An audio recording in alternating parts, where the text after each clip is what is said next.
first-timers do we have in the house? Awesome, wonderful, congratulations, thanks guys for being here. Yeah, so happy to have you. So to let you know a bit about who we are a local chapter. We're here to help entrepreneurs strengthen their business, give them feedback, help them thrive in their business, and work through any stuck points they may have. So an entrepreneur gets up every week and gives a brief presentation, and then the community, you all will be providing feedback, asking questions, anything to support our entrepreneur of the week. So with that being said, I'm going to turn things over to Mr. Kelvin Pruitt with MentaLIFE, who's going to go into a deep dive of what he does and how he helps others. All right, so let's give him a hand. Thank you. So, good morning. My name is Kelvin Pruitt. I am the creator of MentaLIFE Wellness, based out of Tampa Bay, Florida. My mission is to empower people to live happy, healthy, high-quality lives by prioritizing mental wellness. So I want to share a story about my journey. In 2007, while studying counseling in graduate school, I discovered something about myself. I didn't really have an interest in treating symptoms of mental illness. Mind you, I'm halfway through this program, so I'm not going to stop. But that was a very eye-opening discovery, because at the time there were two main tracks at the end of this program: to either become a mental health therapist or to become a professional school counselor. I chose the professional school counselor because, again, I didn't have an interest in treating symptoms of mental illness. Fast forward to 2015, I was seeking more fulfillment in my own life. Something wasn't clicking for me. I needed something more that I needed to discover to bring myself more fulfillment. And I remember learning about the differences between mental illness, mental health, and mental wellness. And so I started to do my research, and I started to apply different things to my own life as it related to mental wellness. 2017, I created MentaLIFE. And I created it as an advocacy effort. I began hosting workshops, primarily in Jacksonville, Florida, just to educate people about mental wellness. And I'll explain what mental wellness is. But in 2020, we all know what happened. COVID hit, and so obviously those workshops had to cease. And between 2020 and now, I created this framework that I'm going to share with you all this morning. MentaLIFE framework consists of three main pillars: stress management, mindset growth, healthy habits and routines. These three pillars support what I call mental wellness. If you all notice, we have this mental health continuum. Every single person in this room exists on this continuum. Where we exist is specific to the individual. It is also not a fixed place on this continuum where we exist. It's largely dependent on, one, what's happening in our lives, and two, how well we're able to cope with what's happening in our lives. I put therapy down here because many times, most times, people seek therapy when they're in this area. There are symptoms of mental illness that they're seeking help for. MentaLIFE exists in this area up here. Why? Because we want to take people beyond normal mental health, which is classified most times as the absence of any mental illness. We want to take people beyond that into this area of mental wellness where people have tools and strategies to handle the things that happen to them in their lives so that they don't end up down here by mental illness. So here's the problem. 83% of U.S. workers are reporting experiencing work-related stress. And as a result of that, companies are losing up to $300 billion per year due to stress-related challenges. And that is stats taken from the American Institution of Stress. So obviously our target audience are employers. The research is suggesting that for every $1 invested in wellness, employee wellness, there's up to a $4 return on that investment. So it only makes sense for our employers to invest in their employees for the sake of their company, but also as a social responsibility.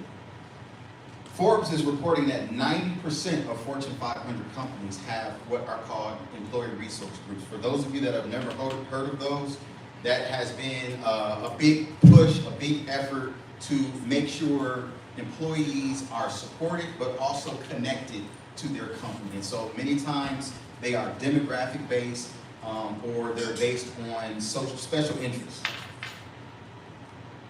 So our solution, MentaLIFE Wellness, provides workshops for employers. And a lot of you have probably heard about workplace wellness. It's a big initiative that many of our large companies have taken, taken very seriously lately, as in the last couple of years. In our workshops, we provide mental wellness education. And again, that's around stress management.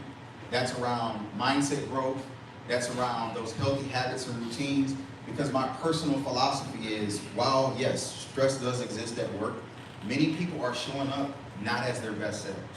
And so everything that they're going through in their life, and then now we're all bringing that to work. Yes, it seems like workplace is really stressing us out. But if we address the things that are going on in individuals' lives and provide them with the tools and the strategies to deal with life outside of work, now everybody shows up to work a lot better. So we provide these workshops, we provide applicable tools and resources. Our workshops are fun and interactive, and each person doing our workshop has the opportunity to create their own personal wellness plan in real time as we're going through that workshop. We also do keynotes, so all of our workshops can be presented as keynotes as well. Our workshops are, we are able to do them for any event or any theme. They are, basically we can tailor them for anybody, for anything, for any industry, because again, it's all rooted in mental wellness and those 3 pillars that I mentioned earlier. Some of our popular workshop topics, obviously workplace wellness, leadership development. I just did a wellness workshop for a men's group, which is what you see up here. So again, we can tailor our workshops to any audience because again, it is rooted in mental wellness. Our pricing structure got cut off here a little bit, but we do have a pricing structure, and it is very fluid. And I say that because right now, we're more interested in opportunities than anything. And so we do have a set pricing structure, but especially for like our nonprofit organizations, I'm a former educator, so I'm very passionate about working with schools and school teachers. I do make concessions for them. Our additional services, when we do our workshops and our keynotes, there are also additional services that people can take advantage of, like our one-on-one consulting. And that allows for individuals who want that one-on-one attention to help implement their personal wellness plan, or they want to learn more about how they can incorporate some of these things in their lives. Other target audiences, organizations, any type of organization. Conferences and summits is something that I'm really putting a huge emphasis on right now. We're right down the street from Orlando, and I think they have an unlimited amount of conferences and summits all year long. But just being able to get in front of people, advocate for mental wellness, get people to understand the importance of taking care of themselves so that they can show up everywhere they're at as their best selves. And then obviously I said individuals. This is my contact information. And I would love to, I've already met a few people here that I would love to continue to have some conversations with. I welcome all feedback, and I'm hopeful that I can do some work here in the Daytona community. Thank you.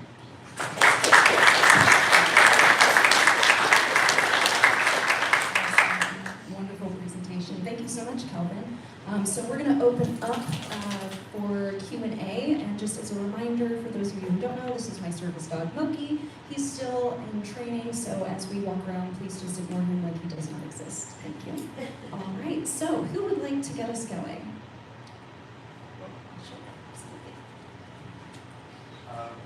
When I felt like times when I was under a lot of stress, I found like reading was a big help, and certain books are very helpful. a lot about coping skills. We're called $1 Million Morning. And what kind of coping skills do you offer to cope with difficulties people have in overcoming stress outside of work? Journaling. Sure. So I mean, there are so many coping skills and strategies, and it's really specific to the person. For me, where I start out at is just getting people to understand the importance of those strategies and skills and how they help. That's the hard part. Many times people think, oh, that won't work for me, or I've tried this, I've tried that, none of that works for me. And again, it's about changing that mindset about it and being open to understanding that there are strategies and skills that if you're consistent in implementing those, they do work for you. Absolutely. Relate. Thank you. Thank you. Yeah, oftentimes the solution is simple, but simple does not equate to easy. And building those habits is the battle itself, so I very much appreciate that and kind of the coaching approach that you can take to that and mentality. Yeah. All right, who else has a question? Great presentation, good morning. So you had a slide about 90% of employees reference workplace stress. Do you think that is a culture thing that's here specifically to the United States because we put so much pressure on our staff, meaning you get 10 sick days a month or a year, you get very limited time to yourself. If you look at European countries and some other progressive South American countries, they'll give their staff 6-8 weeks of vacation time a year. You think if we could figure out how to implement that in the United States, that this would help lower stress levels in the office? 100%. And again, that's a mindset thing when we talk about management. Funny quick story about myself. My last employer, I had unlimited PTO. And in having unlimited PTO, I still didn't use what, say, another employer might give me 20 days. I didn't use all of that. It was the idea of knowing that if I needed to take off, I could without pressure.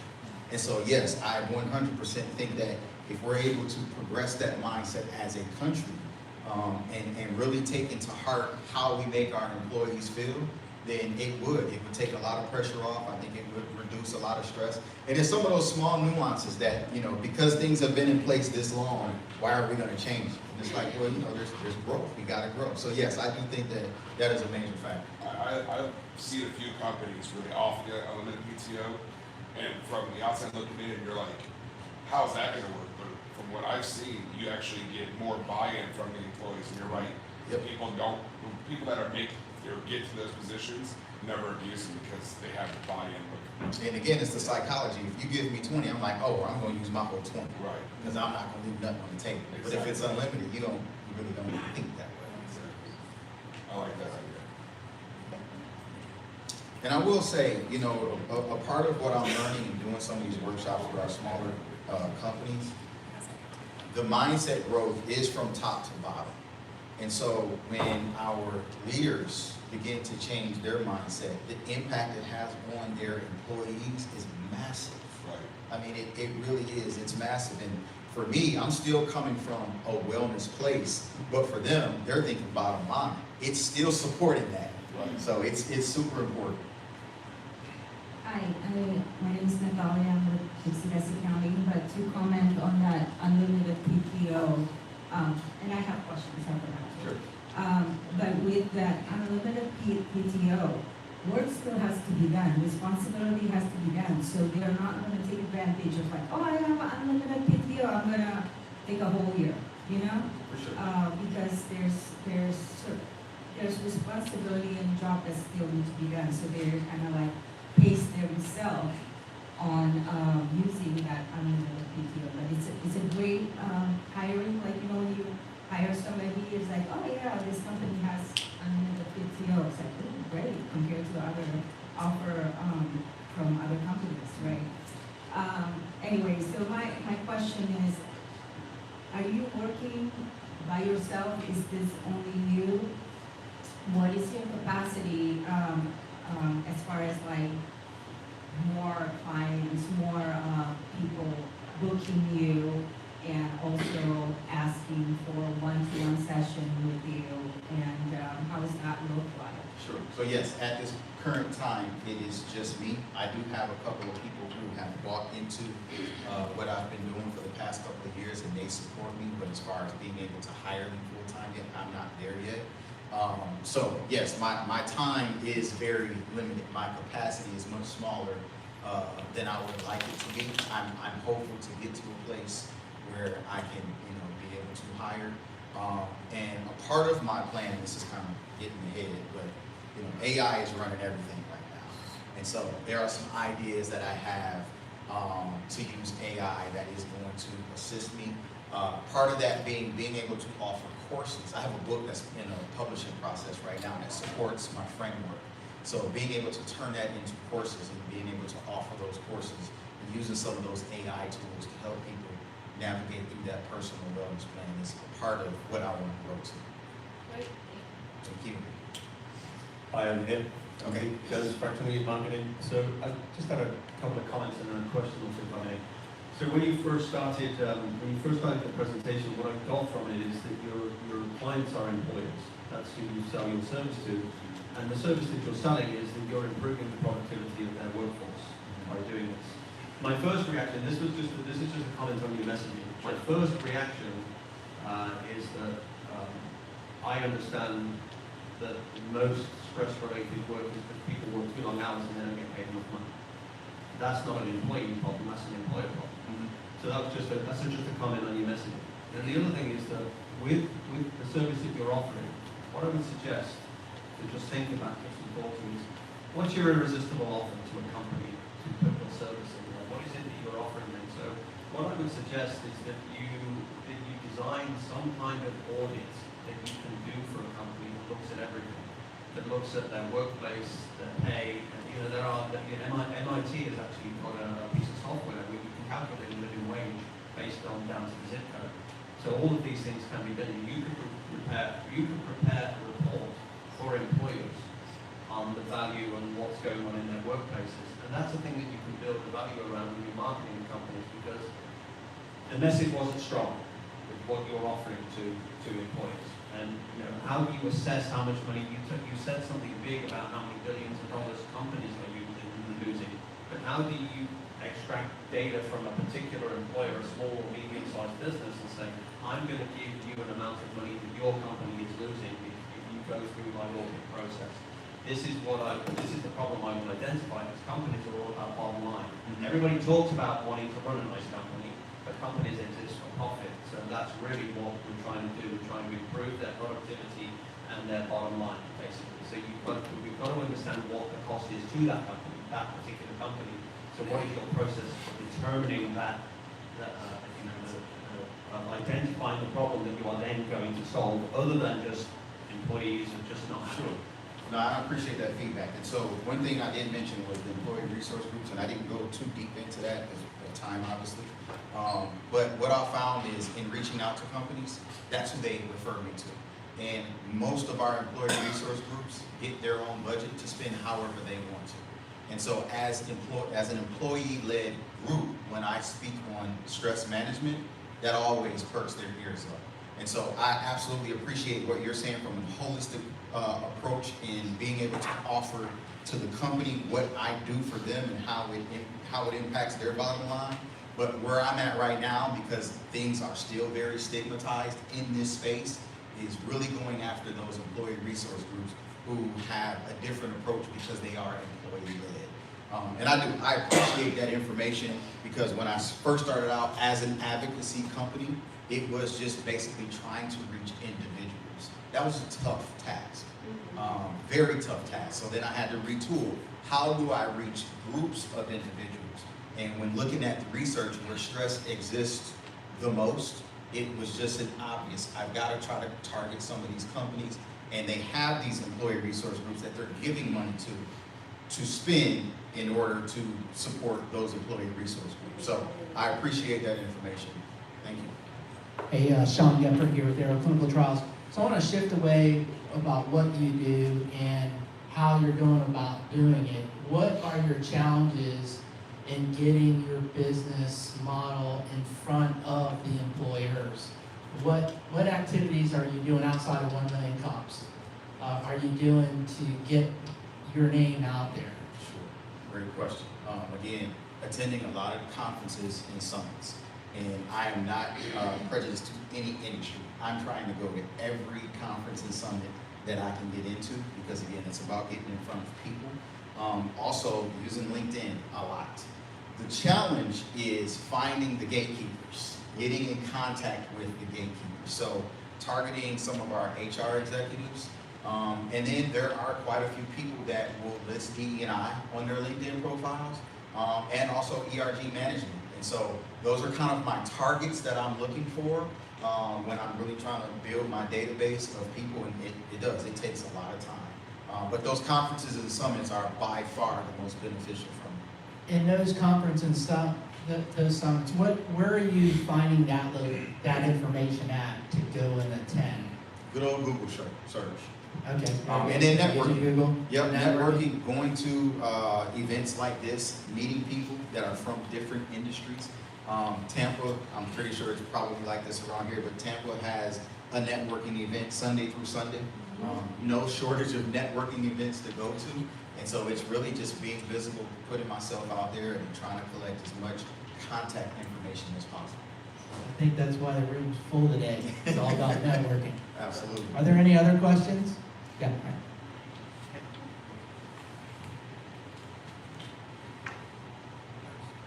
Appreciate it. Thanks for coming to Daytona today. Thank you. On one of your slides, you had a breakdown of keynote, workshop, half day, and full day. Yes. Can you kind of walk us through what each one of those entail?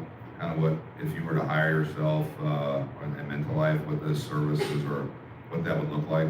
Sure. So our 45-minute workshop is really rooted, and I just changed this recently, it's really rooted in stress management. Educating people on what stress actually is and how to manage it. And what most people don't realize is stress is based on real and perceived stressors. So it's that perceived part with mindset that I really kind of dive into in that shorter session. When we get to the half day, then I'm able to dive into more of the other pillars. So stress management and mindset, in addition to our healthy habits and routines. What I like to do that's most beneficial is give people an opportunity to talk to each other. So I might share a concept, give some context, but then I'm asking you to apply that to your life and then have some conversation with the people around you to see how that's working out in their life, to see some of the things they're doing. Just like this gentleman over here talked about reading and journaling.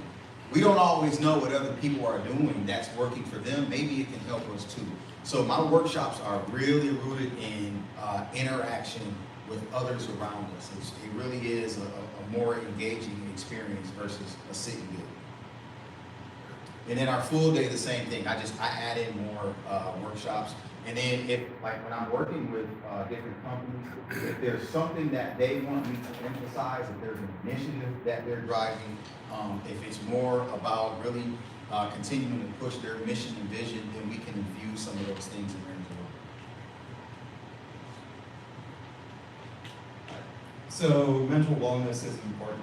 One of the tricky things with mental wellness is finding a good mental wellness coach versus a bad mental wellness coach. So to that end, how do you differentiate between a good mental wellness coach versus a bad one? Sure, great question. So what I do is mental wellness. What this young lady over here does is mental health therapy. Big difference. And I always tell people, I am not a replacement for therapy. There are some situations where people need therapy before they can move on to mental wellness. When it comes to mental health therapists, there are websites like Psychology Today where, there's countless therapists listed on there, and it can be a daunting task to find someone that you feel like is going to suit your needs. But it's about doing the research. It's no different from finding a medical doctor or a dentist. We all look at reviews. Looking at these things to really try to find who is going to be best suited for our needs. But you do have to do some homework. Because yes, I have had bad experiences with therapists. It happens. And that's not to say they're not a good therapist. It just wasn't for me.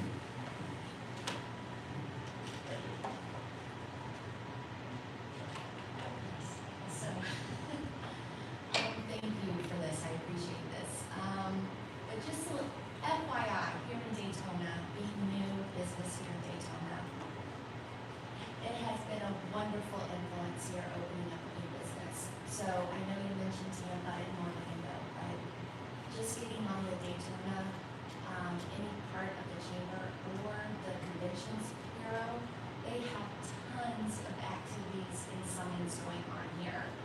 And it was just something for me to do because I've learned a lot here in Daytona being new. And so just passing on, there's a lot of things going on here in Daytona to reach out to, and I think you would thrive here. Thank you. That's why I'm here.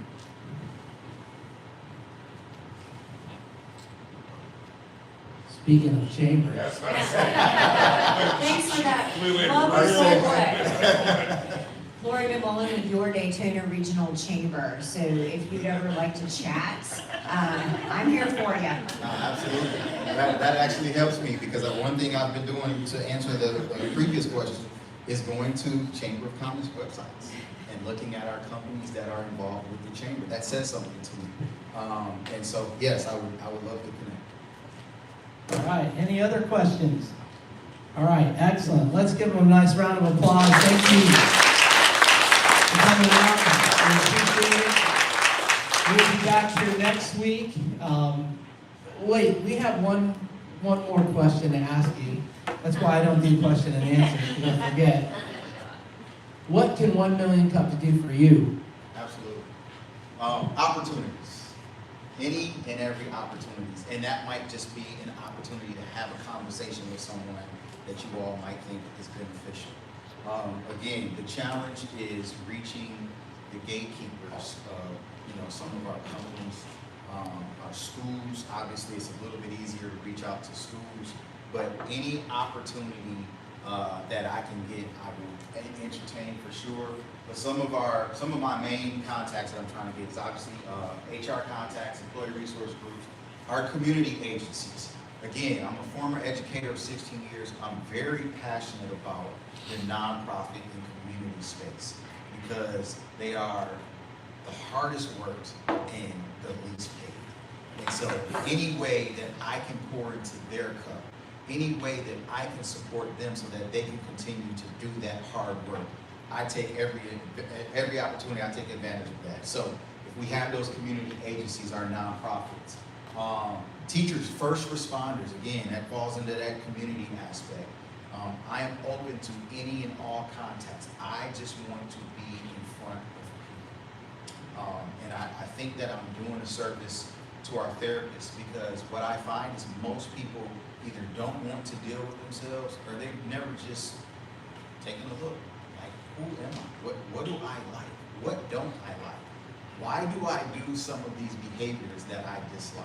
And so what I do in providing it in a fun and interactive space might open it up for somebody to say, I need to take a deeper dive and maybe find a therapist that can help me increase my quality of life. So again, anybody I can get in front of, any contacts that you all think will be beneficial, I absolutely welcome it. All right, let's visit his website, check him out on Instagram, Facebook, and share information. Thanks for coming out. I'm not going to say our photo is mandatory, but Val would. So get your butts up here. Let's get a photo. She's watching. And she's watching. Hi, Val. We did your job. So thanks for coming out. We're back here next weekend. Also,